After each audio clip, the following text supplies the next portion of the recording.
Kamiam Chinese Tongkosong Lukurokni Samong Humungte Ajimungno Wansugui Congress Hapangni Jorao Kari Jakmani MGN Rega Project ni Mung Slaijakmanotiyei Goshinani Nailia Congress Bodol Rock Obonotiyei Tini Cha Shalo Koila Shohor Congress Bobono Kaisa Kokthum Panda Khlaijakha Aro Manjakha Amchaini MLA Birojit Sinha te Jela Congress ni Ojama Mohammad Bodrujjuman te Runu Mia Ako Songrokbo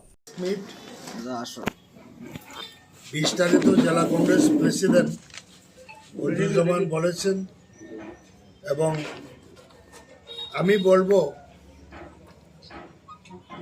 MNREGA Mahatma Gandhi গ্রামীণ সুনিশ্চিত কর্মসংস্থান যে আইনটা হয়েছিল পার্লামেন্টে বিশেষ করে উদ্যোগ নিয়েছিলেন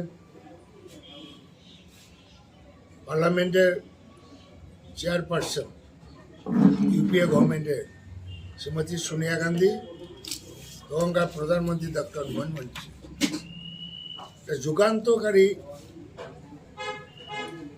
আইন তৈরি করেছিলেন যা ভারতবর্ষের গ্রামীণ মানুষ খুব খুশি হয়েছে, গ্রামীণ মানুষের মুখে হাসি ফুটিয়েছিল।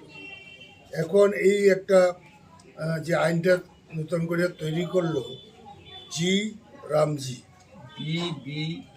যাই হোক জি রামজি, এটাতে ভারতবর্ষের গ্রামে বসবাসকারী যারা শ্রমিক শ্রেণী গরিব শ্রেণী মানুষ তারা বিপন্ন হবে, তাদের পেটে লাথি মেরেছে, তাদের মুখের গ্রাস কেড়ে নিয়েছে। যেহেতু এই আইনটা কংগ্রেস সরকারে করেছিল এটা বন্ধ করতে পারে নাই, কারণ বন্ধ করতে গেলে তো পার্লামেন্ট দরকার।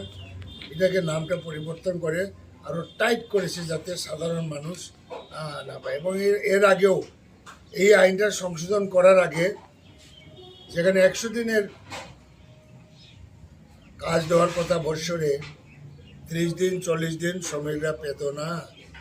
ধীরে ধীরে ধীরে মুখের গ্রাসটা কাটতে শুরু করেছে বিজেপি সরকার এবং পুরাপুরি এখন আইনটা সংশোধন করে এখন গরিবের মুখের গ্রাস কেড়ে নিচ্ছে।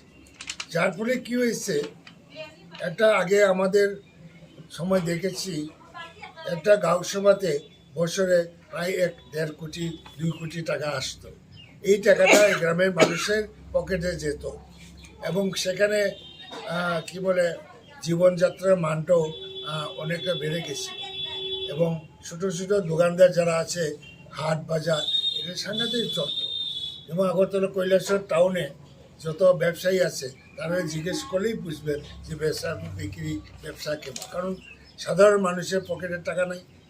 গরিব মানুষের যদি 5,000 টাকা পায় সে ব্যাংকে টাকাটা রাখতে যাবে না, সে বাজারেও যাবে, কাপড় কিনবে, এই কিনবে সেই কিনবে, খাদ্য কিনবে। ধনীরা না টাকা পেলে ব্যাংকে যায়, গরিবরা বাজারে। সুতরাং এই টাকাটা স্প্রেড হইতো, অর্থনৈতিক ব্যবস্থাটা সাধারণ মানুষের কাছে পোষায়। যাই হোক, এটা তীব্র নিন্দা করি এবং অল ইন্ডিয়া কংগ্রেস কমিটি আগামীকাল থেকে দেশব্যাপী প্রত্যেকটা জেলায় আমরা 3-4 ঘন্টা ধরে প্রতীক অনশন প্রতিবাদ করব। এরপরে ধীরে ধীরে দিল্লি থেকে যেভাবে ইনস্ট্রাকশন আছে সেইভাবে আমরা আমরা ডিমান্ড করি পার্লামেন্টে সংখ্যাগরিষ্ঠতা আছে বলে জনবিরোধী আইন তৈরি করাটা ঠিক নয়, এটা মানুষ মেনে নেবে না। ভবিষ্যতে দেখবেন গ্রামের মানুষ এই সরকারের বিরুদ্ধে এবং নরেন্দ্র ভাই মোদির বিরুদ্ধে বিদ্রোহ করবে। এই সময়ে আমরা অপেক্ষায় আছি। ধন্যবাদ।